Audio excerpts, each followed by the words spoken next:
दोस्तों नमस्कार। एक बार फिर से मैं अपने इस यूट्यूब चैनल पे आप लोगों का दिल से शुक्रिया अदा करता हूँ। हमने पिछली वीडियो में एनसीईआरटी के ईवीएस बुक कक्षा 3 के सारे नोट्स देख लिए थे। उनमें जो भी कुछ था, जहाँ से क्वेश्चन बनता है, हमने सारा एक एक लेसन का एक एक लाइन पढ़ करके देख लिया। अब उनमें कुछ नहीं है। आज हम इस वीडियो में एनसीईआरटी के ईवीएस बुक जो कि क्लास 4 का है, इसमें हम लेसन 1 से 12 तक के सभी लेसन को एक एक पढ़ करके जहाँ से जो सवाल बनता है मैंने उसको लिख कर के लाया और आज मैं इसको आप लोगों के सामने रखने वाला हूँ। चलिए हम ना ज़्यादा टाइम लेते हुए हम अपने इस वीडियो को चालू करते हैं।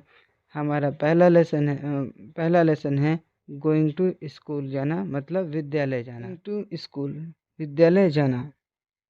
सबसे पहला टॉपिक कहने का मतलब ये है कि हमारा देश विभिन्न राज्यों का एक संघ है, इसलिए अलग अलग राज्यों में अलग अलग प्रांतों में अलग अलग तरह के हमारा भौगोलिक डिवीज़न है।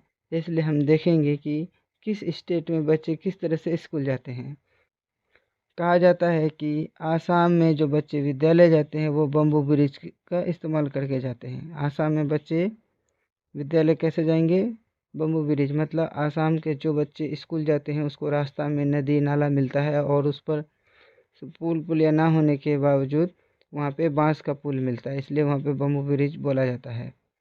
उसी तरह से ट्रॉली का इस्तेमाल करता है कहाँ का बच्चा? लद्दाख का बच्चा ट्रॉली का इस्तेमाल करता है। लद्दाख का बच्चा कैसे से स्कूल जाता है? ट्रॉली का इस्तेमाल करते हुए।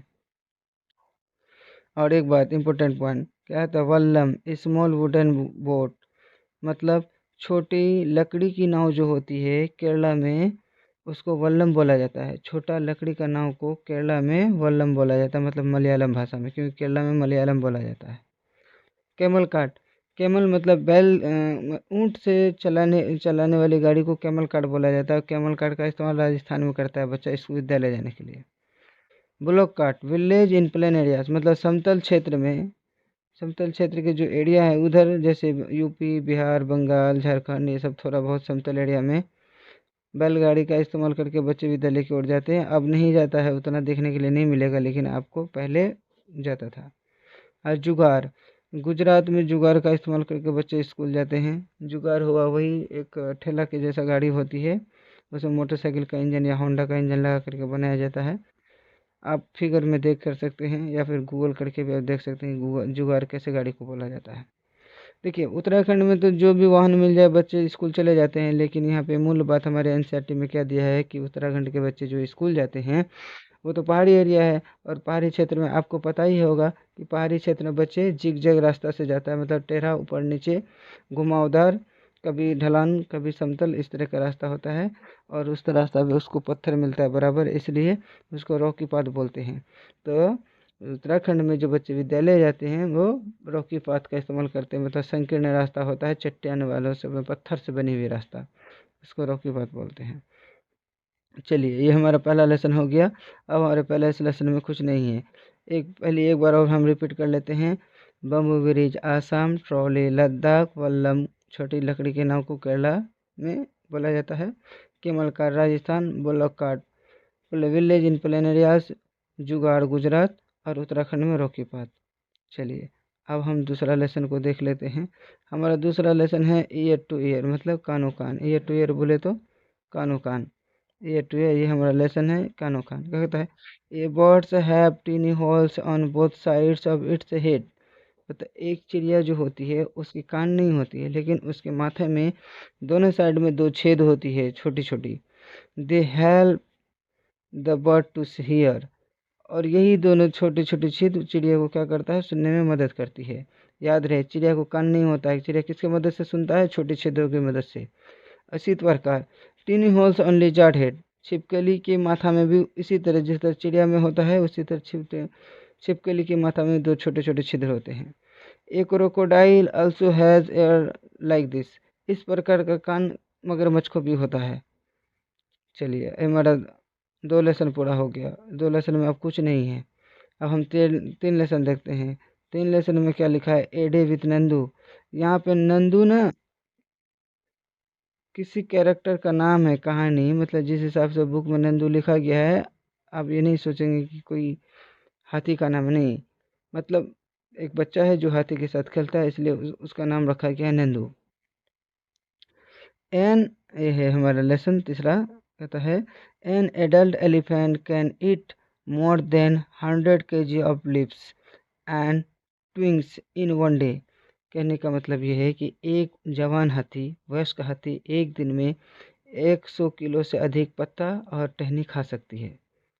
कितना, 100 kg, याद रहे। अच्छा, elephant do not rest very much. हाथी बहुत ज़्यादा आराम नहीं करती है। They sleep for only 2 to 4 hours in a day. वो एक दिन में केवल कितने घंटे सोती है, 2 से 4 घंटे सोती है। Elephant love to play with mud and water. हाथी कीचड़ में खेलना पसंद करता है, पानी के साथ। The mud keeps their skin cool. और कीचड़ जो होती है हाथी के चमड़ा को ठंडा रहता है। Their big ears also like fan. इनके बड़े बड़े कान भी फैन की तरह काम करता है हाथी के लिए। The elephant flap this to keep themself cool. और हाथी इन कान को हिलाते रहता है, झपकते रहता है, हमेशा अपने आप को ठंडक पहुंचाने के लिए।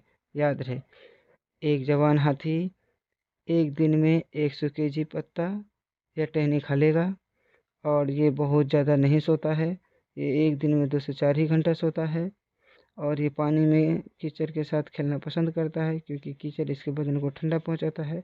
और ये अपने कान को हमेशा हिलाते रहता है, और ये कान इसका पंखा की तरह काम करता है, जिससे ठंडक देती है। चलिए और आगे देखते हैं हम। कहता है an elephant heard has mainly females and baby elephant. मतलब ये कि एक हाथी की जो झुंड होती है उसमें सिर्फ मादा हाथी होती है और उनके बच्चे होते हैं। The oldest female is the leader of the heard. और जो झुंड होती है हाथी की, उसकी जो नेता होती है वो फीमेल, सबसे बूढ़ी, सब फीमेल लेकिन सबसे बूढ़ी हाथी जो होती है वो होगी। ए हर्ड में have to 10 to 12 females elephant and young ones. मतलब एक हाथी की झुंड में लगभग कितना, 10 से 12 फीमेल हाथी होती है और उनके बच्चे होते हैं। आगे देखते हैं। Male elephant live in the herd till they are 14-15 years old. मतलब नर हाथी जो होता है वो भीड़ में केवल 14 से 15 साल तक का उम्र तक ही रहता है। Then they leave their herd and move around alone. उनके बाद वो क्या करता है, भीड़ को छोड़ करके अकेला घूमना शुरू कर देता है। भीड़ में रहना पसंद नहीं करता है। कौन, नर हाथी। चलिए आगे देखते हैं। लेसन 4 है हमारा। अब हम लेसन 4 देखते हैं। The story of Anita. इसमें अनीता की कहानी है। खेजरी विलेज इज नियर जोधपुर इन राजस्थान। देखिए, राजस्थान का एक ज़िला जोधपुर है।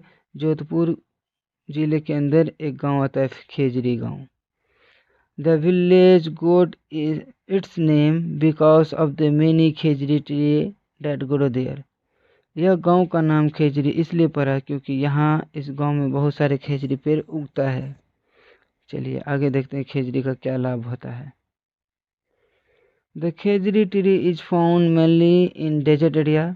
खेजरी पेड़ केवल मरुस्थलीय भूमि, मतलब बंजर जमीन की ओर पाया जाता है, रेगिस्तानी एरिया में। अच्छा, it can grow without much water. Its bark is use for making medicine. कहता है यह रेगिस्तानी एरिया में अपने आप को बड़ा हो सकता है, ग्रोथ कर सकता है, वृद्धि कर सकता है बिना अधिक पानी के। इसको ज़्यादा पानी की ज़रूरत नहीं होती है।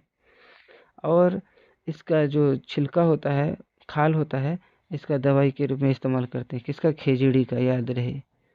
अच्छा, people cook and it it's fruit beans. लोग इसके फल को और बीन मतलब बीज को खाना पसंद करते हैं, पका करके यानी उबाल करके। It's would is such that it will not be affected by insect. और इसके लकड़ी इस प्रकार के होते हैं कि इसको कीड़ा भी कोई प्रभावित नहीं करता। कीड़ा से इसका लकड़ी इन्फेक्टेड नहीं होता है, मतलब दीमक नहीं लगती है खेजड़ी की लकड़ी में। Animals in this area eat the leaves of the khejri. इस क्षेत्र के जो जानवर होते हैं वो खेजड़ी वृक्ष के पत्ते भी खाना पसंद करते हैं। And children like to play in the shade, और बच्चे इसके छाँव में खेलना पसंद करते हैं।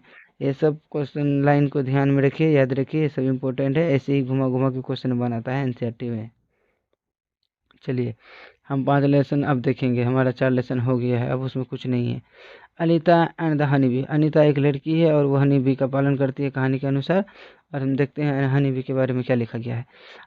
चलिए इस लेसन में थोड़ा सा राइट टू एजुकेशन का बात किया है। RTA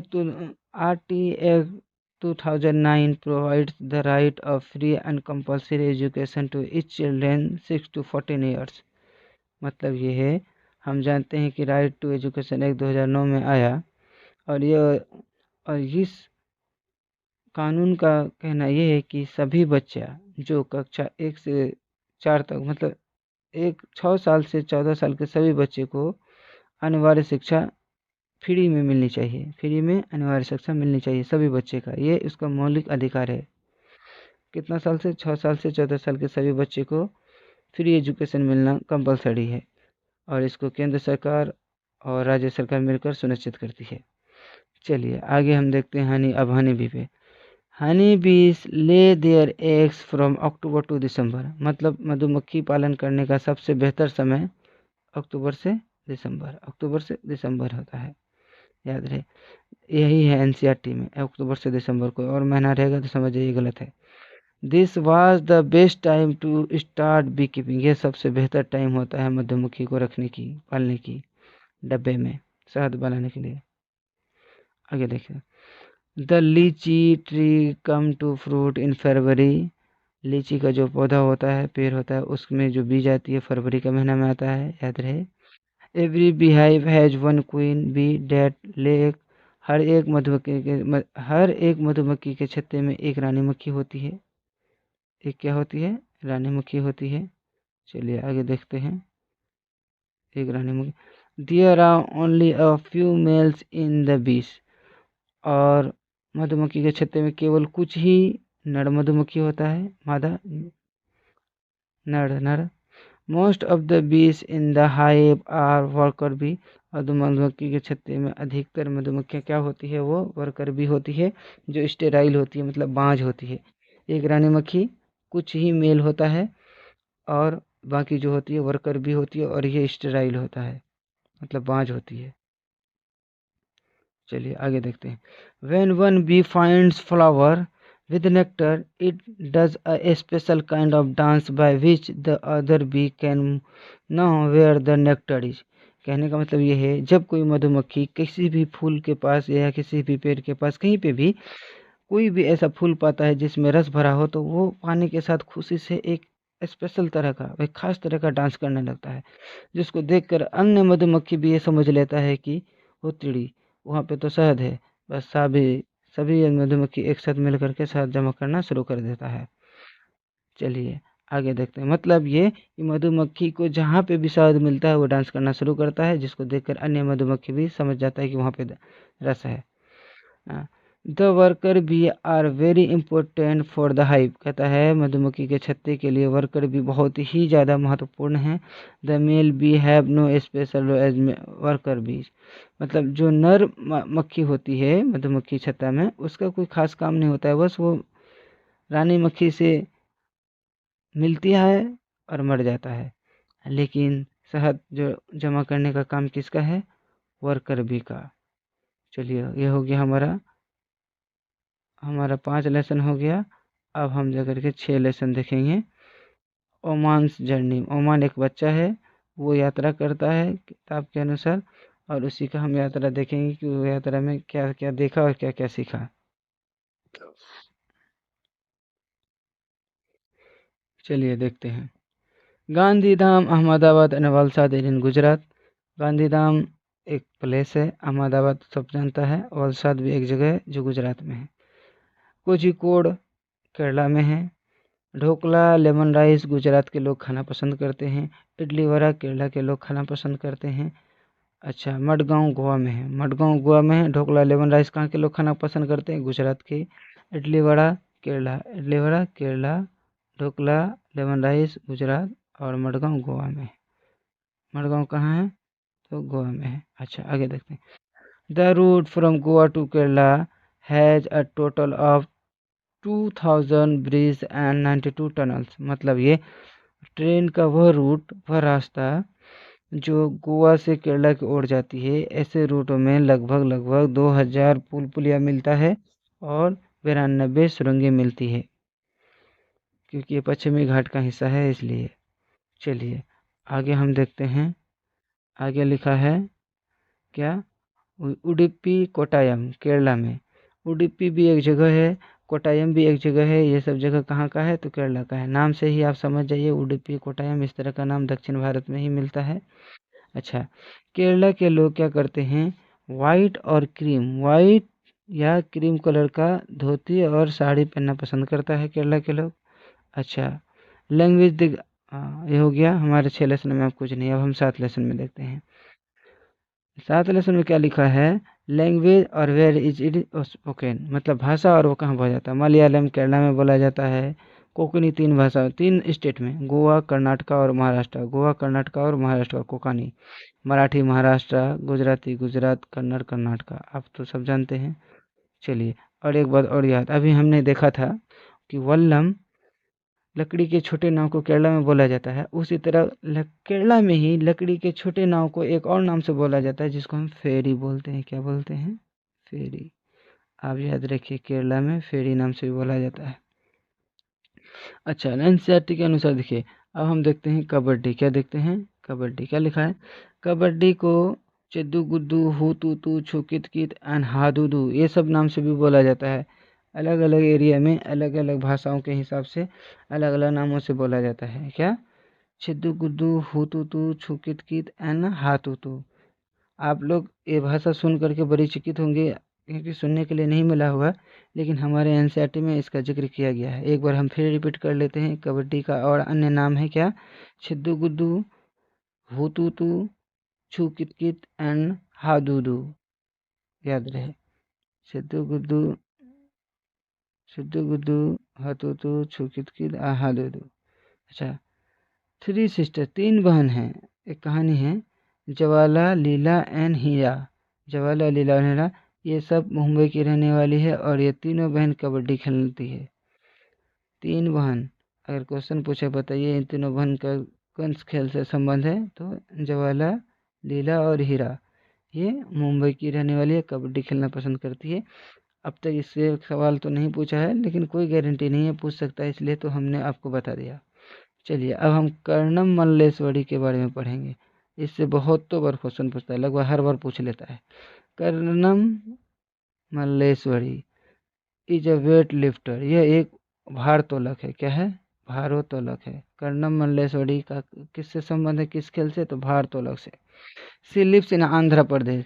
ये तो जब आंध्र प्रदेश तेलंगाना एक साथ, तो हम आंध्र प्रदेश बोलते थे, लेकिन अब तेलंगाना बोलेंगे। अभी वो तेलंगाना में पड़ती है, तेलंगाना में रहती है। Her father is a police constable, उसका पिताजी एक पुलिस कांस्टेबल था।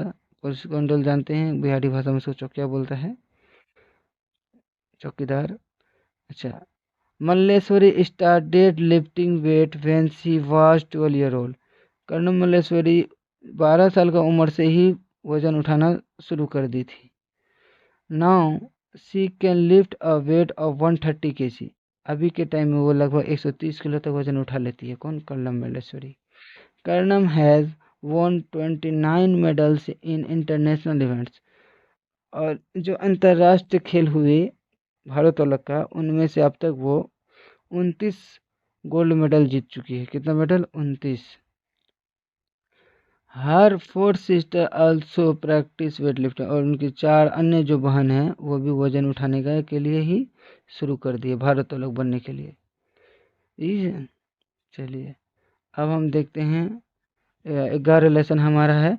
क्या है? उत्तरांचल यानी उत्तराखंड। उत्तरांचल बोले तो उत्तराखंड, इसका दूसरा नाम है। Uttaranchal is called the valley of flower. मतलब उत्तराखंड को हम किसको? फूलों की घाटी बोलते हैं, आप लोग भी जानते होंगे। हाँ, हमारा है। अब हम देखते हैं क्या सबसे इम्पोर्टेंट है हमारा, क्या? मधुबनी पेंटिंग। देखिए, मधुबनी आर्ट आया, इससे हर बार क्वेश्चन पूछता है। There is district in Bihar, कहता है यह बिहार का एक जिला है, कॉल्ड मधुबनी, जिसको मधुबनी से पुकारा जाता है। हियर ड्यूरिंग फेस्टिवल, यहाँ पे फूलों त्योहारों के दौरान और खुशहाली कोई अवसर के दौरान, the walls of the house and their courtyard are painted with such pictures. मतलब ये कि बिहार का एक जिला मधुबनी है। मधुबनी के लोग क्या करते हैं, त्योहारों में या कोई खुशी का अवसर मिले तो उसमें क्या करते हैं, वो अपने घर के दीवार को, आंगन को, बरामदा को कुछ पिक्चर से रंगा जाता है। तो चलिए देखते हैं ये पिक्चर बनता कैसे है और क्या यहाँ से इसका बनाने का रंग आ जाता है। देखिए, this picture are made out of paste of powder rice. कहता है इस पिक्चर को बनाने के लिए सबसे पहले चावल का आटा बनाया जाता है, मतलब चावल को पीस करके पाउडर बनाया जाता है। In which colour has been mix, जिसमें कलर को मिलाया जाता है। इसमें कलर को क्या किया जाता है, मिलाया जाता है। The colour used in Madhubani painting very special too. और कहता है कि जो रंग मधुबनी पेंटिंग में इस्तेमाल किया जाता है वो बहुत ही खास होता है, क्योंकि इसको हाथ से बनाया जाता है। टू मेक देम इंडिगो नील, इसको मिलाने के लिए, बनाने के लिए ऐसे रंग को सबसे पहले किसका इस्तेमाल करते हैं, इंडिगो का, नील का, टर्मेरिक हल्दी का, colour from flowers and trees, और अन्य कुछ कुछ रंग देने वाले फूल का भी इस्तेमाल करता है, और पेड़ का इस्तेमाल करता है। पेड़ का मतलब पत्ता का, यानी फिर या फिर उसका छाल का, इन सब का इस्तेमाल करके रंग बनाया जाता है। उस रंग को उस पाउडर राइस में मिलाया जाता है और फिर आंगन में फूल पत्ती बनाता है। देखते हैं इस फूल में क्या क्या बनता है। Are use the painting sauce human being, ये पेंटिंग बनता है सबसे पहले इंसानों का, जानवरों का, एनिमल्स, ट्रीज पेड़ों का, फ्लावर्स फूल का, बर्ड चिड़िया का। सब आ गया ना, animals, human beings, trees, flower, birds. It is a very old form of folk art, यह एक बहुत ही पुराना कला है आर्टों का, बिहार में ये बहुत प्रचलित है। चलिए आगे देखते हैं आप। इन उत्तर प्रदेश ए ईटिंग वेजिटेबल मेड ऑफ कचनार फ्लावर, मतलब उत्तर प्रदेश के लोग क्या करते हैं, एक फूल होता है कचनार का, जिसको वो खाने के लिए पकवान बनाता है। मतलब कचनार फ्लावर कहाँ के लोग खाते हैं, उत्तर प्रदेश। अच्छा ये हो गया उत्तर प्रदेश। अब देखिए, in Kerala a vegetable made for banana flower, Kerala के लोग क्या करते हैं, फूल का, केला का फूल से भोजन बना के खाता है, सब्जी बना करके। इन महाराष्ट्र पकौड़ा मेड ऑफ सहजन फ्लावर, महाराष्ट्र के लोग क्या करते हैं, सहजन फ्लावर से पकौड़ा बना के खाते हैं। महाराष्ट्र के लोग क्या करते हैं, सहजन फ्लावर का पकौड़ा बना के खाते हैं। अच्छा, रोज़ वाटर मतलब गुलाब जल, it is used as medicine, sweets, lassi और समथिंग। गुलाब का पानी जो होता है उसको हम किसके रूप में कहते हैं, सबसे पहले हम इसका इस्तेमाल दवाई के रूप में करते हैं, मिठाई में इस्तेमाल करते हैं, लस्सी में इस्तेमाल करते हैं, और भी कुछ अन्य चीज़ों जो में बनाते इस्तेमाल करते हैं, जैसे मुंह धोने में करते हैं। ये हो गया हमारा रोज़ वाटर। अब हम flower like marigold, zinnia, it can also use to dye cloth, मतलब कपड़ा जो डाई होता है उसको रंग चढ़ाने के लिए हम मेरीगोल्ड फूल का इस्तेमाल करते हैं, जीनिया का इस्तेमाल करते हैं। ये सब क्वेश्चन बनता है, इसलिए ये सब बातों को लिखा गया है। चलिए अब हम देखते हैं ग्रेनीस रेसिपी। ग्रेनी किसी का नाम है, वो एक रेसिपी बनाया था अपने इस्तेमाल के लिए। देखते हैं वो क्या रेसिपी बनाया, कैसे बनाया। क्या कहता है, mix equal part of rose water, मतलब बराबर हिस्सा में आप गुलाब जल लीजिए एंड ग्लिसरीन लीजिए, दोनों को मिला दीजिए। मतलब बराबर जितना गुलाब जल लेते हैं उतना ही ग्लिसरीन लीजिए और दोनों को मिला दीजिए। Fill this in a bottle, और इन उसके घोल को एक बोतल में भर लीजिए। Add a few drop of lemon juice, इसमें कुछ नींबू का रस डालिए। In winter use this mixture on your skin will not crack और ड्राई, और इस घोल को, इस रेसिपी को आप अपने चमड़े पर लगाइए, जाड़े के मौसम में आपका पैर नहीं फटेगा और स्किन ड्राई नहीं होगा, मतलब सूखेगा नहीं।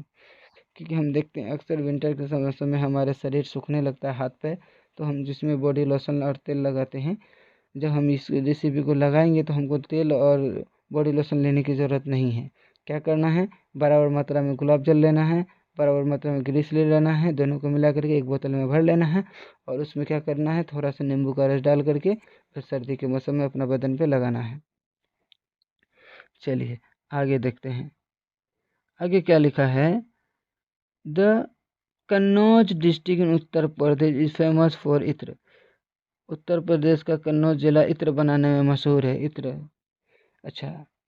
Truck loads of flower are brought from neighbouring areas for this purpose. कहता है इस काम के उद्देश्य से, मतलब इत्र बनाने के उद्देश्य से यहाँ के लोग, कन्नौज के लोग क्या करते हैं, अपने आसपास के क्षेत्र से गाड़ी भरा हुआ फूलों को खरीदता है इत्र बनाने के लिए। क्या करने के लिए, ittar, rose water, kewra water are prepared from flowers here. यहाँ पे फूलों से क्या बनाया जाता है, रोज वाटर, केवड़ा वाटर और इत्र बनाया जाता है। अच्छा, thousands of people in Kannauj are engaged in this work. इस प्रकार के काम में कन्नौज के लोग, हजारों लोग व्यस्त रहते हैं, मतलब अपने काम में लगे रहते हैं। चलिए आगे देखते हैं। अब लेसन हमारा 12 है, आज का हमारा लास्ट लेसन है। देखते हैं क्या कहता है। देरा गोजी खान, मतलब देरा गाजी खान, ये एक जगह का नाम है, ये पाकिस्तान में है। हमारा एनसीईआरटी में जिक्र किया है इसका, इसलिए हमने बोला इसका नोट्स बनाया है, क्योंकि अगर आपसे पूछ ले कि बताइए डेरा गाजी खान निम्न में से किस देश में है, तो फिर दिक्कत हो जाएगा, तो जानना जरूरी है। डेरा गाजी खान पाकिस्तान में है। सोहना विलेज कहाँ है, तो हरियाणा में है।